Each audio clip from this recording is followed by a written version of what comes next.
company in Japan has reached an important milestone for the flying car, and our dreams of a Jetsons future is that much closer. SkyDrive Inc.'s prototype flying car hovered for 4 minutes with a person on board, one of the few flying car concepts to reach that milestone. This puts the Toyota-backed startup ahead in the race for a future where we don't need roads. But don't say goodbye to ground transportation just yet.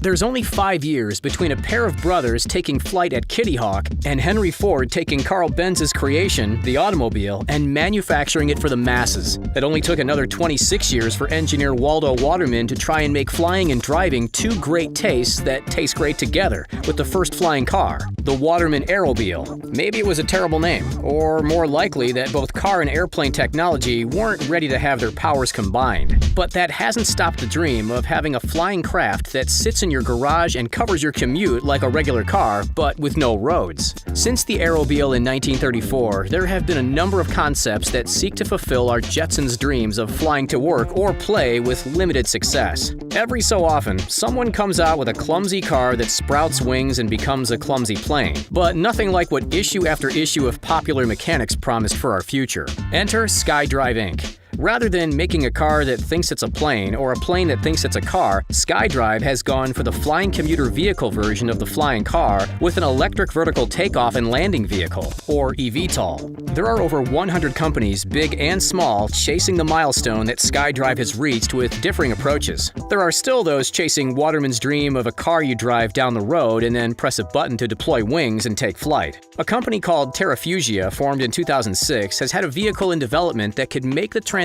from awkward road car to awkward airplane. The transition, that's the name. The transition, because it transitions from a car to a plane, is far enough along that it's accepting letters of intent to purchase, but not so far along that it's taking deposits. It also has in development the TF2, which is more in line with the SkyDrive SDO3 as a multi-rotor eVTOL craft. This year's Consumer Electronics Show featured a flying car concept in partnership with Uber that it says will be ready by 2023 as a flying taxi. Other companies like the German company Lilium in Germany, Joby Aviation in California, and the joint venture between Boeing and Kitty Hawk Wisk are all developing their own eVTOL craft. Unlike most of those 100 or so other companies working on some kind of flying car, you really can sit in SkyDrive's SDO3 while it flies. It recently managed to hover for 4 minutes with a passenger on board. More than 86 years after Waterman's Aerobile, it seems like a strange high watermark for a flying car to meet. But that's just a reflection of how hard it is to create a vehicle of this kind. SkyDrive knows all too well how hard that can be.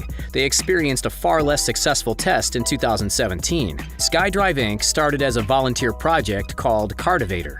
We've had almost 100 years and we still haven't managed to come up with a good name for a flying car. That was funded by companies like Toyota, Panasonic, and Bandai Namco. Yes, that Bandai Namco. The people who brought you Pac-Man are now paying the bills on bringing you a flying car. While things didn't go as well as intended in 2017, they did go well enough for finances like the Development Bank of Japan to infuse the company with another $37 million, which brought the company to this milestone that few flying cars have reached. Having crossed this threshold, SkyDrive hopes to have its own flying taxi by 2023. Does that date sound familiar? The same one that Hyundai and Uber are aiming for? Well, there's a reason. Japan is bullish on flying cars. Not just in the general enthusiasm kind of way, but in the major investments and a council that helps put government agencies, researchers, and companies all on the same page. That's an important step, because there are a lot of steps between a test pilot doing careful maneuvers in a controlled environment and hailing an air taxi to the Tokyo Skytree. First of all, if you're worried about bad drivers becoming bad flyers, so is everyone. That has meant that the prevailing wisdom is to have the aircraft fly themselves.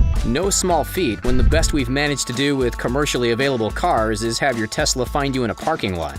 Eventually.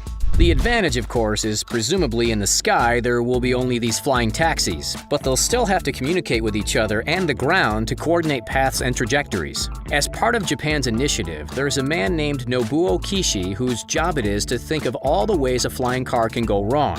What do you do if one of the rotors goes out, or more than one? How do you get the craft safely to the ground without it landing on someone? He and researchers like him have to figure out how to coordinate all that flying with all that living underneath all the flying cars. Sanjeev Singh is a Carnegie Mellon professor and leads a company called Near Earth Autonomy who develops naturally autonomous flight software. Singh started off trying to make cars drive themselves and feels like flying cars have the advantage of everything being an obstacle the car should stay away from, saying you don't have to figure out if that's a tumbleweed or a suitcase in the street. There are other problems. Currently, a rotor-based craft is the simpler and cheaper version of the concept, but they run out of power quickly, so far with ranges of just 5 kilometers. As the crow flies in cities, that's a healthy distance, but in places like Australia that is also banking on flying cars, distance and speed are more important. That means craft that can lift off vertically and then fly more conventionally, faster and longer, but more expensive. With enthusiasm for the flying car, at least within development circles, at an all-time high, expensive isn't the barrier it normally would be.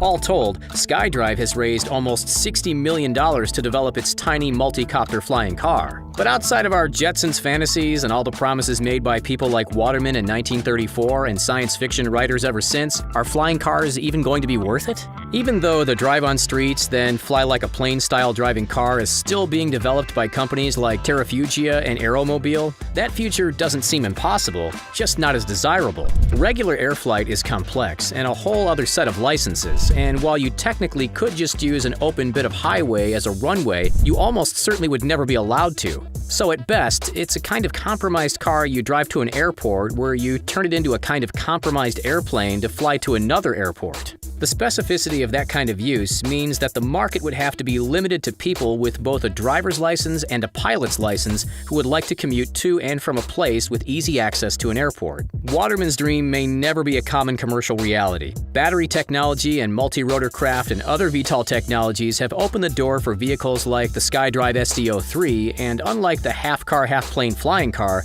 these low-altitude craft can change the landscape.